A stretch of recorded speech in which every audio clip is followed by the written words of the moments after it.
شاہ جہاں چوتھا مغل بادشاہ تھا۔ ہندوستان کی تاریخ میں اسے آرکیٹیکٹ بادشاہ کے نام سے جانا جاتا ہے۔ شاہ جہاں کا والد جہانگیر عشق باز تھا۔ اس نے پوری زندگی ملکہ نور جہاں کی زلف کے سائے میں گزار دی۔ نور جہاں کا اصل نام مہر النساء تھا۔ ایران سے تعلق رکھتی تھی اور اپنے وقت کی خوبصورت ترین عورت تھی۔ جہانگیر کے حرم کا حصہ بننے سے قبل وہ بنگال کے مغل گورنر شیر افغن کی بیگم اور اس کی بیٹی بانو بیگم کی ماں تھی۔ لاہور کا بانو بازار نور جہاں کی بیٹی کے نام پر بنایا گیا تھا۔ شہزادی بانو بھی مغل محل میں پلی تھی۔ نور جہاں نے اس کی شادی اپنے سوتیلے بیٹے شہریار سے کر دی۔ یہ جہانگیر کا سب سے چھوٹا صاحبزادہ تھا۔ شاہ جہاں کا تیسرا نمبر تھا۔ نور جہاں اپنے داماد شہریار کو بادشاہ بنانا چاہتی تھی اور اس کے لیے وہ دن رات لابنگ کرتی رہی۔ جہانگیر اپنی بیوی کے زیر اثر تھا۔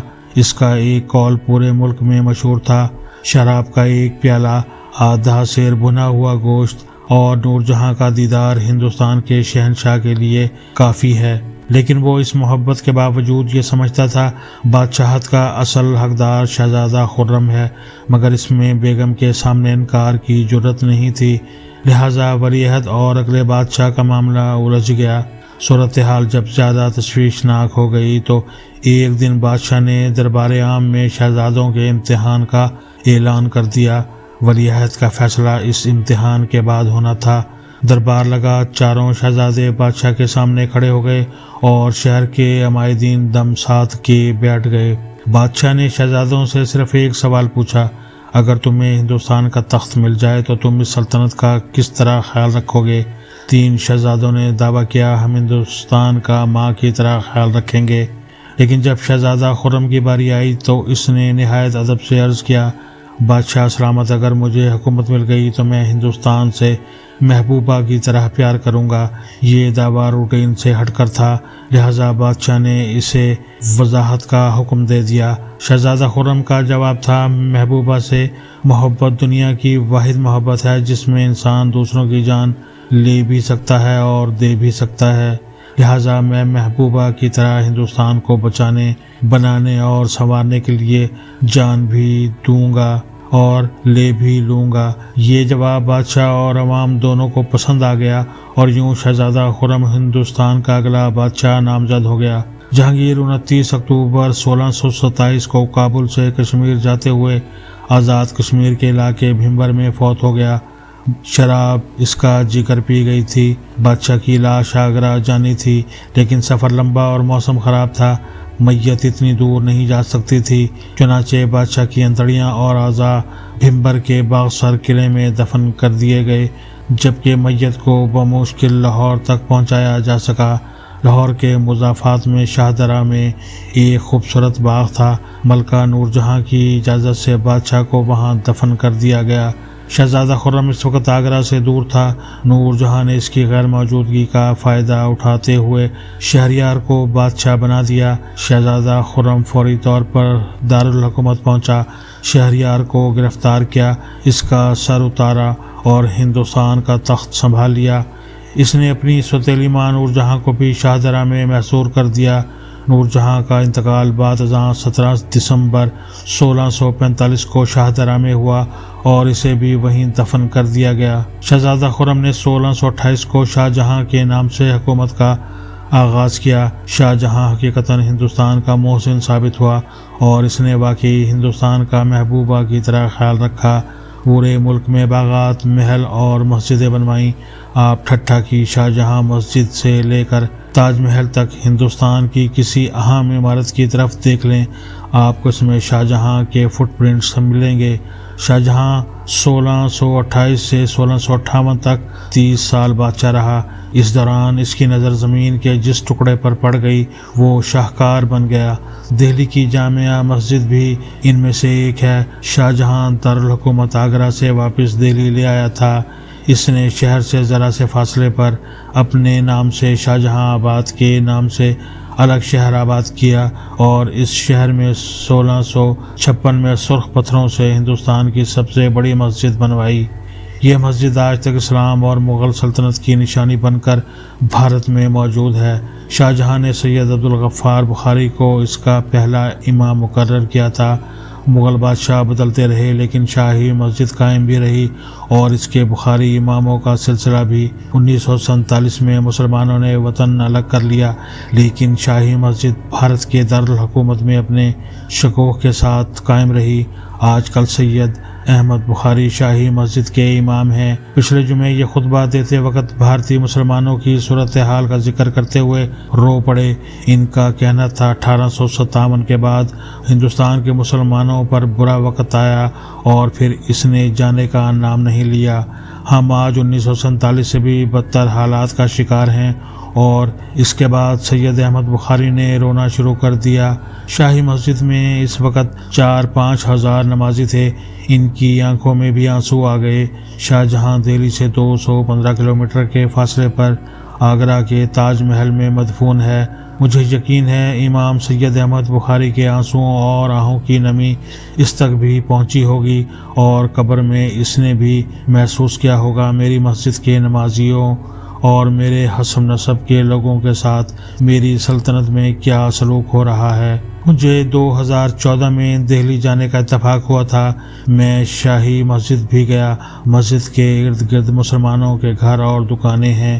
آپ یقین کریں ان کی حالت دیکھ کر آنکھوں میں آنسو آ گئے۔ گلیوں میں گرد کیچڑ اور کوڑا کرکٹ کے انبار تھے، دکانیں اور مکان گندے تھے اور ہر چہرے پر بھی اسرت اور غربت ملی ہوئی تھی۔ مسلمانوں کی آنکھیں اندر دھنسی تھیں اور چہرے پچکے ہوئے تھے۔ میں نے وہاں گھومتے پھرتے اندازہ کیا مسلمان اپنے ناموں کے بجائے نک نیم سے پہچانے اور جانے جاتے ہیں۔ میں نے جس سے بھی پوچھا اس نے اپنا جامو، رامو، میمو، شامو اور لیلو بتایا۔ میرے ساتھ میرے ایک سکھ دوست تھے، یہ دلی وال ہیں۔ ان کے بزرگ تقسیم کے وقت پشاور سے نکل کر دہلی میں آباد ہو گئے۔ سردار صاحب اردو، پنجابی اور پشتو تینوں زبانیں جانتے تھے۔ میں نے ان سے مسلمانوں کے نک نیمز کی وجہ پوچھی تو انہوں نے عجیب جواب دیا۔ ان کا کہنا تھا مسلمان بھارت میں خود کو محفوظ نہیں سمجھتے، لہٰذا یہ مسلمان ناموں کے ساتھ ساتھ ایسے کامن نام بھی رکھ لیتے ہیں جن سے ان کے مذہب کا اندازہ نہ ہو سکے۔ یہ اگر اپنا نام محمد بتائیں گے تو پکڑے جائیں گے، لہٰذا یہ ایک دوسرے کو میمو کہتے ہیں۔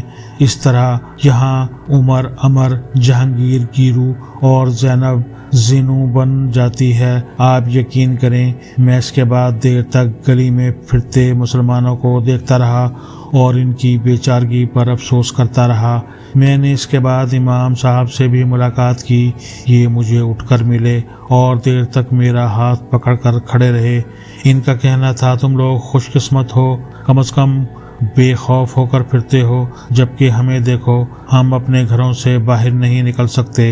امام صاحب کی بات درست تھی، کیونکہ بھارت معاشی لحاظ سے ترقی کر رہا تھا لیکن مسلمانوں کی حالت بد سے بدتر ہوتی چلی جا رہی تھی۔ آج حالات 2014 سے بھی بدتر ہیں۔ مسلمانوں کے لیے نوکریاں نہ ہونے کے برابر ہیں۔ بزنس میں یہ کبھی تھے اور نہ آج ہیں۔ ان کی تعلیم بھی واجبی ہوتی ہے کیونکہ اول انہیں اسکولوں میں داخلہ نہیں ملتا اور اگر مل جائے تو ہندو لڑکے انہیں بے عزت کر کے بھگا دیتے ہیں اور سیاست کے دروازے بھی ان پر بند ہیں۔ کانگریس میں پھر بھی مسلمانوں کی گنجائش تھی لیکن بی جے پی میں ایک بھی مسلمان ایم پی نہیں ہے، لہٰذا پھر بھارت میں مسلمانوں کے لیے صرف 3 شعبے بچ جاتے ہیں، یہ صفائی ستھرائی، مزدوری، مکینکی، کاشتکاری یا پھر ڈرائیوری کریں۔ دوسرا، فلم انڈسٹری میں ان کی کھپت ہوتی تھی۔ ماضی میں اردو زبان، شاعری، موسیقی اور اداکاری میں مسلمانوں کی گنجائش ہوتی تھی، لیکن جب سے سینما ساؤتھ کی طرف شفٹ ہوا یہ فیلڈ بھی مسلمانوں کے ہاتھ سے نکل گئی اور مسلمانوں کے لیے تیسرا پیشہ یا شعبہ کرائم رہ گیا تھا۔ چنانچہ ان کے پاس سروائیول کے لیے ڈان یا بھائی بننے کے علاوہ کوئی آپشن نہیں تھا۔ آپ کو بھارت میں زیادہ تر بھائی اور دہشت گرد مسلمان کیوں ملتے ہیں؟ کیونکہ مسلمانوں کے پاس کوئی دوسرا آپشن موجود ہی نہیں۔ جب ان کی لڑکیوں کو ہندو اٹھا کر لے جائیں گے یا گائے کا گوشت کھانے کا الزام لگا کر کسی بھی نوجوان کو سرے عام قتل کر دیا جائے گا، یا پھر مسجدیں گرا کر مندر بنا دیے جائیں گے، یا پھر مسلمانوں کو سرے عام تغلق یا دہشت گرد کہا جائے گا، تو پھر ان کے پاس کیا آپشن بچ جاتا ہے؟